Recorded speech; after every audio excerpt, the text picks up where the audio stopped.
नमस्कार, स्वागत है आप सभी का। आपके साथ मैं हूं स्वप्निल। बुलेटिन में आपको प्रदेश के अलग अलग हिस्सों की खबर दिखाएंगे। तो चलिए शुरू करते हैं 20 मिनट में 20 खबरों का सिलसिला। कहते हैं कानून सबके लिए बराबर है, लेकिन जब कानून तोड़ने वाले खुद कानून के रखवाले हों तो कानून भी भेदभाव करने लगता है। मामला झुंझुनू के पिलानी का है, जहां पर एक युवक पर पुलिस ने शराब के नशे में अभद्रता का आरोप लगाते हुए उसकी सरेआम पिटाई कर डाली।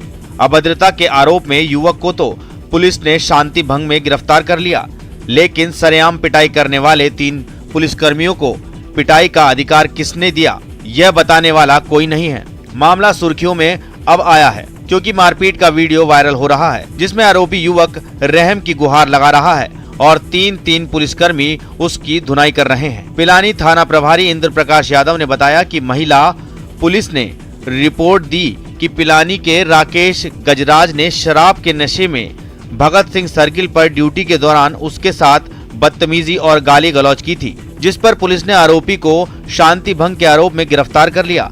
ट्रैफिक पुलिस सिपाही मनीराम ने बताया कि भगत सिंह सर्किल पर उसके साथ महिला कांस्टेबल अनीता ड्यूटी कर रही थी, तभी नशे में धुत राकेश गजराज उससे बदसलूकी करने लगा। लेकिन सवाल ये है कि इस तरह मारपीट का अधिकार पुलिस कर्मियों को किसने दिया। Bhagat Singh circle bus stand पर राकेश गजराज एक व्यक्ति जो शराब के नशे में था, जो वहाँ उपस्थित लोगों के साथ शराब के नशे में गाली गलौज कर रहा था, झगड़े पे उतारू हो रहा था। हमारी ट्रैफिक पुलिस का जाब्ता वहाँ ड्यूटी कर रहा था। ट्रैफिक पुलिस द्वारा उसको समझाइश करने का प्रयास किया तो ट्रैफिक पुलिस के साथ भी वो अभद्र व्यवहार और गाली गलौज करने लग गया, झगड़े पे उतारू हो गया। मानवता की सारी हदें पार कर घोड़ी की पूंछ पर लटक कर करतब दिखाने और उसकी पीठ पर खड़ा होकर डांस करने का एक और मामला सामने आया है। उदयपुर में सोशल मीडिया पर एक शादी का वीडियो वायरल हो रहा है, जिसमें बेजुबान के साथ मानवता की सारी हदें पार करते हुए क्रूरता की जा रही है। वायरल वीडियो में एक घोड़ी को चारपाई पर खड़ा करके उस पर दूल्हे को बिठाया गया है। बाद में एक करतबबाज ने घोड़ी की पूंछ पकड़ी और उस पर उल्टा लटक कर खूब करतब दिखाए। सिर्फ इतने से ही उसका मन नहीं भरा तो घोड़ी की पीठ पर खड़ा होकर डांस भी किया। पूरी घटना का वीडियो सोशल मीडिया पर वायरल हुआ तो एनिमल एंड संस्थान के पशु क्रूरता निवारण अधिकारी दीनदयाल गोरा ने संबंधित थानाधिकारी को पत्र लिखकर पशु क्रूरता अधिनियम के अंतर्गत कार्रवाई की मांग की। जानकारी के अनुसार ये वीडियो कोलियारी गांव का बताया जा रहा है। डॉक्टर बाल गोपाल आवेश के फेसबुक पेज पर शनिवार को ये वीडियो अपलोड किया गया, जो देखते ही देखते वायरल हो गया। इसकी सूचना जैसे ही एनिमल एड के पशु क्रूरता निवारण अधिकारी दीनदयाल गोरा को मिली तो उन्होंने तुरंत फलासिया थानाधिकारी को पत्र लिखकर कार्रवाई की मांग की। नागौर पुलिस ने हनी ट्रैप के मामले में कार्रवाई करते हुए दंपत्ति समेत 3 आरोपियों को गिरफ्तार कर लिया है। मिली जानकारी के मुताबिक गवर्नमेंट स्कूल के प्रधानाध्यापक को कुछ लोगों ने हनी ट्रैप के मामले में फंसाकर बंधक बना लिया था। इसके बाद पीड़ित के परिजनों से 6 लाख रुपए की फिरौती मांगी थी, लेकिन पुलिस ने 3 लोगों को गिरफ्तार कर लिया। बंधक बनाए गए व्यक्ति को सकुशल रिहा करा लिया। कुचामन डीएसपी ने बताया कि जयपाल मेघवाल ने सूचना दी कि उसके पिता छद्दीराम मेघवाल को कुछ लोग ले गए और फिरौती मांग रहे हैं। सूचना पर कुचामन सिटी डीएसपी, थानाधिकारी और क्यूआरटी टीम मीठनी गांव पहुंची, जहां पर उसे शिकायतकर्ता जयपाल मेघवाल और उसके साथ मीठनी के पूर्व सरपंच लोकेंद्र सिंह मिले। जयपाल ने बताया कि उसके पिता छद्दीराम के मोबाइल से फोन आ रहा है। अगवा करने वाले लोग 3 लाख रुपए और 3 लाख का चेक लेकर उलाना गांव से बवली रोड पर बुला रहे हैं, जिस पर पुलिस ने लोकेशन ट्रेस की और मौके पर पहुंचकर अगवा किए गए छद्दीराम को दस्तयाब कर लिया और 2 आरोपियों और एक महिला आरोपी को गिरफ्तार कर लिया। 6 लाख रुपए की डिमांड करी, जिसमें उसका बेटा ये कहा कि मैं लेके आ रहा हूँ, और बेटा चूंकि होमगार्ड में है तो उससे उसने हमें लोकेशन लेने में और वहाँ तक पहुँचने में आसानी रही और हमने तुरंत ही उनको गिरफ्तार कर लिया। टोंक शहर में चोरों का आतंक बढ़ता जा रहा है, जबकि पुलिस सिर्फ शिकायत दर्ज करने तक ही सीमित है। तस्वीरें शहर के महावीर नगर की है, जहां चोरों ने एक बार फिर एक सूने मकान को निशाना बनाया। मकान के ताले तोड़कर 70,000 की नकदी और सोने चांदी के जेवरात पर हाथ साफ कर दिए। मिली जानकारी के मुताबिक 17 फरवरी को परिवार जयपुर शादी में गया था। परिवार के लोग जब वापस घर लौटे तो घर का नजारा देखकर उनके होश उड़ गए। पीड़ित परिवार ने पुलिस में रिपोर्ट दर्ज करवाई है। मैं जयपुर शादी में गई हुई थी। 70-80 हजार तो केस था और 2 जोड़ी चांदी की पायजेबी थी, 2 चांदी की बिछिया थी और गोल्ड के थे सेट वगैरह, झुमकी थी। इसी बीच चोरी की जानकारी मिलते ही कांग्रेस नेता और पार्षद सुनील बंसल, दिनेश चौरसिया कोतवाली पहुंचे और थानाधिकारी जितेंद्र सिंह से भी मिलकर चोरियों पर अंकुश लगाने की मांग की। वहीं एएसआई गोपाल सिंह समेत पुलिस कर्मियों ने घटनास्थल पहुंचकर परिजनों और आसपास के लोगों से जानकारी जुटाई। ये शादी में 3-4 रोज से बाहर गए हुए थे। आज आए और मकान को चेक किया तो ताले टूटे और सामान अस्वस्थ था। चोरी की रिपोर्ट दी है, मुकदमा दर्ज कर अनुसंधान किया जा रहा है। दौसा में स्कूल के अंदर उस वक्त एक बच्चे को शर्मिंदगी झेलनी पड़ी जब उसी के शिक्षक और शिक्षा अधिकारियों ने स्कूल में उसके कपड़े खुलवाकर उसे स्नान करवा दिया। ये वीडियो दौसा जिले के राजकीय उच्च माध्यमिक विद्यालय देलाड़ी का है, जहां मुख्य जिला शिक्षा अधिकारी ओम प्रकाश शर्मा अपनी टीम के साथ निरीक्षण करने पहुंचे थे। स्कूल में स्वच्छता को लेकर निर्देश दिए जा रहे थे। जैसे ही मुख्य जिला शिक्षा अधिकारी की नजर एक छात्र पर पड़ी जो दिखने में बिना स्नान किया हुआ लग रहा था, उन्होंने स्कूल के बीच में ही बनी पानी की टंकी के पास बाल्टी और गमछा मंगवाया और स्वच्छता का संदेश देने के लिए बच्चे के कपड़े खुलवाकर उसे नहला दिया। इस दौरान खुद सीडीईओ ओम प्रकाश शर्मा सहित अन्य अधिकारी बच्चे के ऊपर पानी डालते नजर आए। इस वीडियो के बाद स्कूल में बच्चे को शर्मिंदगी झेलनी पड़ रही है। ये वीडियो 4 दिन पुराना है। जैसे जैसे ये वीडियो वायरल हो रहा है वैसे वैसे लोग इसकी आलोचना कर रहे हैं। लोगों का मानना है कि स्वच्छता जरूरी है। ऐसे में यदि कोई बच्चा स्वच्छता का पालन नहीं कर रहा हो तो उसे वार्निंग देकर घर भेजा जा सकता है या स्नान कर स्कूल आने के लिए पाबंद किया जा सकता था। चंबल नदी के पानी की मांग को लेकर पूर्वी राजस्थान के विधायकों और सांसदों ने मोर्चा खोल दिया है। सरकार के 2 कैबिनेट मंत्रियों और आधा दर्जन विधायकों ने मुख्यमंत्री से पूर्वी राजस्थान के पेयजल के लिए चंबल नदी का पानी उपलब्ध करवाने की मांग की है। जनप्रतिनिधियों ने राज्य सरकार को कम खर्चे में आसानी से पूर्वी राजस्थान के जिलों में चंबल का पानी लाने का खाका पेश किया है। हमारा जो प्रोजेक्ट बताया है और उनको ज्ञापन दिया है और हमने उनको ये कहा है कि जो चंबल का पानी वेस्टेज जाता है उसको ओवरफ्लो होकर जाता है, उसको लिफ्ट करके और सिर्फ 15 किलोमीटर लांगरा एक जगह है वहाँ डालना है और लांगरे के बाद में वो एक भद्रावती नदी है उसमें आएगा पानी और पांचना में आ जाएगा। पूरे 13 जिलों का कायाकल्प कर सकते हैं। इसको दूसरी तरह से लें तो पांचने का जो कमांड एरिया है वो 10,000 हेक्टेयर का है, तो एक पांचने से 10,000 हेक्टेयर क्षेत्र को हम पानी दे रहे हैं, तो 1100 पांचनों से 1,10,00,000 हेक्टेयर को सिंचित किया जा सकता है। चंबल नदी से पूर्वी राजस्थान के जिलों में पानी लाने का जो खाका जनप्रतिनिधियों ने मुख्यमंत्री को सौंपा है वो सर्वाधिक सुगम और कम लागत वाला बताया जा रहा है। जनप्रतिनिधियों के तैयार की गई डीपीआर के अनुसार बरसात के मौसम में चंबल नदी से हर साल लगभग 53,000 मिलियन क्यूबिक मीटर पानी ओवरफ्लो होकर समुद्र में चला जाता है। बरसात के मौसम में ओवरफ्लो होकर समुद्र में जाने वाले इस पानी से पूर्वी राजस्थान के सभी जिलों की कृषि और पेयजल आपूर्ति को सुधारा जा सकता है। हम सब रंगमंच की कठपुतलियां हैं जिसकी डोर ऊपर वाले के हाथ में है। कौन कब कहां उठेगा कोई नहीं जानता। यानी जिंदगी कुल जमा 4 दिन की ही है, तो क्यों ना दुनिया से जाते जाते कुछ अनोखा काम कर जाएं। अगर जिंदगी एक सफर है तो क्यों ना इसे यादगार बनाया जाए। क्यों नहीं मौत के बाद भी किसी की जिंदगी में उजाला फैलाया जाए। जयपुर के इस शख्स ने ऐसा ही किया। दुनिया से जाते जाते 4 लोगों को जिंदगी की सौगात दे गया।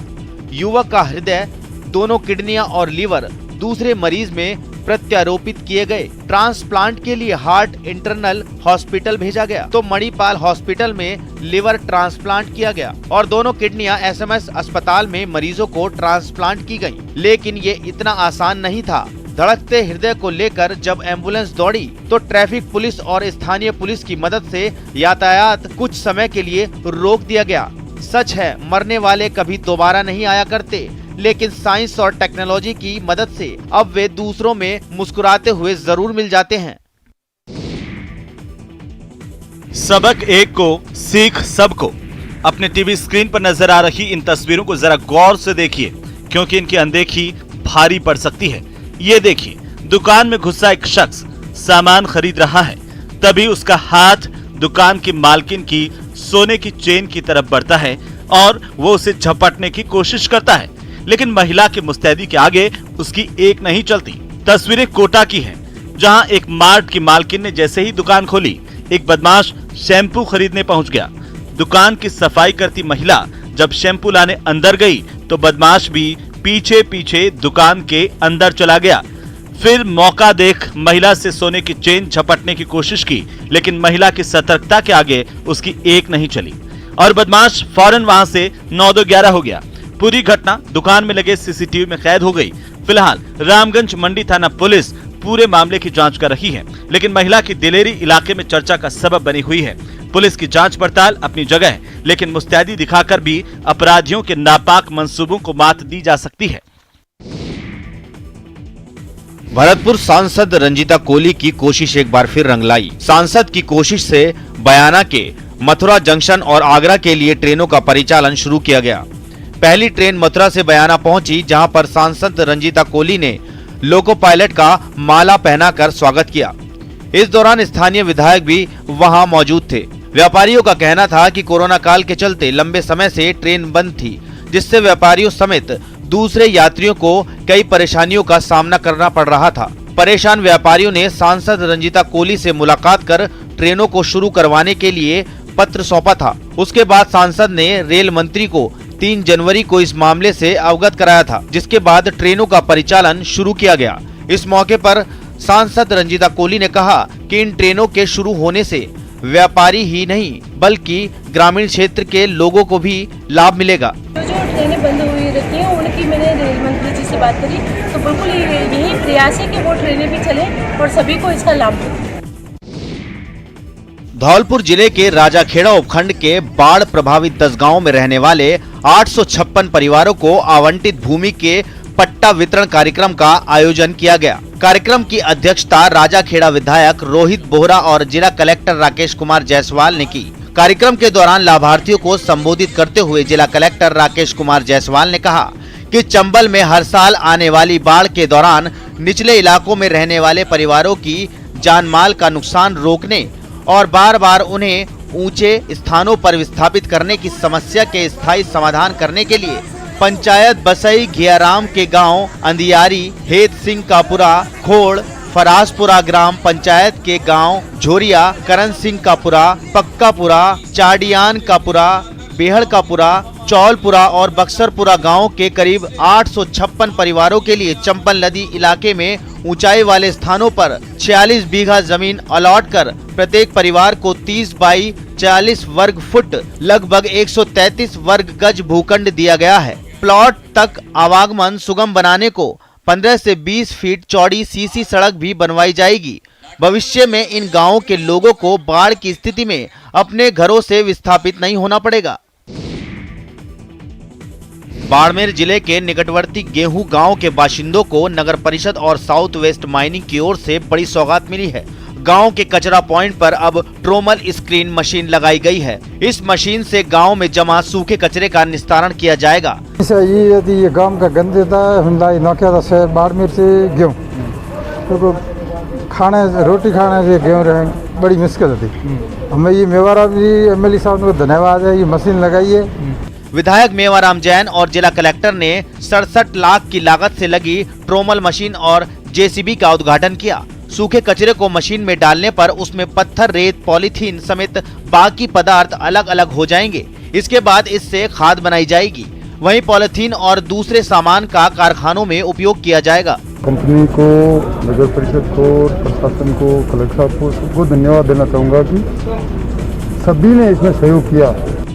ये वेस्ट मैनेजमेंट कोई भी शहर के लिए बहुत इम्पोर्टेंट है और जो लेगेसी वेस्ट यहाँ पे पड़ा था उसके लिए कार्य योजना बनाई गई और उसमें जो प्लास्टिक वेस्ट है उसको किस तरह से अलग किया जाए श्रेडर मशीन के थ्रू, उसमें जो फंड्स की रिक्वायरमेंट थी उसके लिए मैं धन्यवाद देना चाहूँगा SWML का कि उन्होंने वो आ गया है और उन्होंने मशीन प्रोवाइड की। 19 अगस्त 2019 को शुरू हुआ फिट इंडिया मूवमेंट मंजिल की ओर बढ़ रहा है। फिटनेस को आसान, मजेदार और मुफ्त बनाया जा रहा है। आजादी के Amrit Mahotsav, fit India movement एवं 8 मार्च को अंतर्राष्ट्रीय महिला दिवस के उपलक्ष्य में राजसमंद जिला मुख्यालय पर 21 दिवसीय निशुल्क फिजियो, योगा क्लिनिक और ट्रेनिंग सेंटर का आगाज हुआ। दीपिका राजपुरोहित ने बताया कि वुमेन हेल्थ एवं फिटनेस को ध्यान में रखते हुए निशुल्क योगा शिविर लगाया गया है। शिविर में करीब 30 महिलाओं और लड़कियों को निशुल्क योग एरोबिक्स कराए जा रहे हैं। इस दौरान महिलाओं को हेल्थ के प्रति जागरूक रहने की भी सलाह दी जा रही है। डॉक्टर यशपाल राजपुरोहित ने महिलाओं को फिजियोथेरेपी का परामर्श दिया। योगा टीचर हितेश पालीवाल, अनीता पालीवाल ने बताया कि राजसमंद को फिट करने के लक्ष्य के साथ निरंतर योग प्राणायाम कराए जा रहे हैं।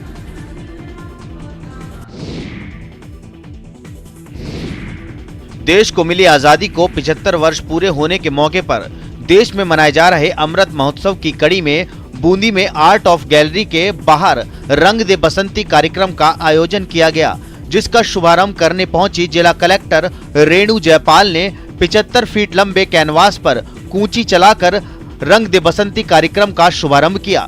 इसके बाद रंग दे बसंती कार्यक्रम में रंग भरने में जुटे कलाकारों ने देश प्रदेश के वीर शहीदों समेत शहर के ऐतिहासिक धरोहरों को कैनवास पर सफलतापूर्वक उकेर कर अपनी कला का लोहा मनवा दिया। कलाकारों ने शहर के लोगों को देश को आजादी दिलाने वाले वीर सपूतों को याद रखने के साथ साथ अपनी कला और संस्कृति के संरक्षण का भी संदेश दिया। चाहूंगी कि ये जो पेंटिंग 75 फीट लंबी बना रहे हैं वो बहुत अच्छी बात है। इसको हम शहर के प्रोमिनेंट जगह पे लगाएंगे ताकि सब लोग देख सके और इन कलाकारों की जो कला इन्होंने उखेरी है उसको देख के इनकी प्रशंसा कर सके। अमृत महोत्सव के तहत 75 फीट के कैनवास पे वर्क कर रहे हैं और सब आर्टिस्ट यहाँ पे लगे हुए हैं। आधे से ज़्यादा तो बूंदी ब्रश के हैं और उसके अलावा बूंदी ब्रश की टीम ने काफ़ी कुछ लोगों को यहाँ पे ज्वाइन किया है। पिंक सिटी की खूबसूरती के दीवाने केवल लोग ही नहीं बल्कि परिंदे भी हैं। तभी साइबेरिया, रशिया, यूरोप और मंगोलिया से पहुंचे पक्षी यहाँ कलरव कर रहे हैं। राजधानी जयपुर की मानसागर झील पर लंबे अरसे बाद मेले सा माहौल नजर आया। इस मेले से माहौल में झील की चौपाटी पर स्कूली बच्चे इंडियन बर्डिंग फेयर में पहुंचे और दूरबीन और टेलीस्कोप के जरिए खूबसूरत परिंदों और नजारों को निहारा। वन विभाग की ओर से इन बच्चों को झील, जलाशय, तालाब और परिंदों के बारे में जानकारी देने के लिए केलादेव पक्षी अभयारण्य से विशेषज्ञ बुलाए गए थे। पर्यावरणविदों ने बच्चों को विभिन्न पक्षियों के बारे में जानकारियां दी, बच्चों के सवाल सुने और उनके जवाब दिए। इसके साथ ही भरतपुर से आए पक्षी विशेषज्ञों ने मेले में पहुंचे सैलानियों को पक्षी दिखाए। यह है जवाई पैंथर कंजर्वेशन। पूरा एरिया दुनिया की दूसरी सबसे पुरानी और बड़ी अरावली रेंज से घिरा है। दावा किया जाता है कि यहाँ के लेपर्ड दुनिया में सबसे अनूठे और अनोखे हैं, क्योंकि ये इंसानों के बीच रहते हैं। आज तक इन्होंने कभी इंसानी आबादी को नुकसान नहीं पहुंचाया। इस कारण इंसान भी इनके संरक्षण में लगे हुए हैं। पाली जिले के सुमेरपुर के पास के एरिया को कुछ सालों पहले जवाई लेपर्ड कंजर्वेशन रिजर्व घोषित किया गया, जिसकी आज पूरी दुनिया दीवानी है। यही कारण है कि यहाँ पर अपना जन्मदिन मनाने और सुकून के पल तलाशने के लिए बॉलीवुड के साथ क्रिकेट की हस्तियां भी पहुंचती हैं। अब इसी कड़ी में एक और नाम जुड़ गया है। तेलुगु फिल्म के सुपरस्टार अल्लू अर्जुन अपने परिवार के साथ जवाई पैंथर कंजर्वेशन पहुंचे। जवाई पैंथर कंजर्वेशन में पैंथर की अटखेलियों को निहारने और प्राकृतिक सौंदर्य का लुत्फ उठाने के लिए अल्लू अर्जुन अपनी पत्नी और बच्चों के साथ हवाई मार्ग से उदयपुर पहुंचे, जहां से वे सड़क मार्ग से जवाई पैंथर कंजर्वेशन क्षेत्र के समीप बिसलपुर के निकट एक होटल में पहुंचे। अल्लू अर्जुन ने सफारी कर पैंथर को अटखेलियां करते हुए निहारा। इसके बाद जंगल की पहाड़ियों, पथरीले मार्गों और जलकुंडों को भी अपने कैमरे में कैद किया।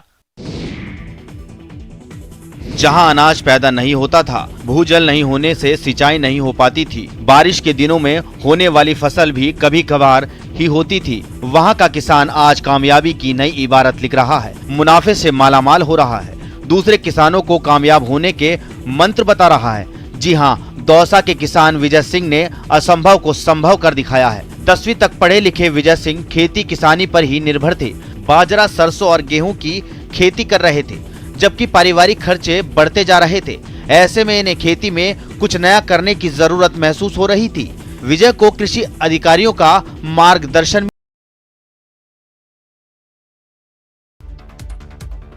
डीडवाना की निर्भया के मामले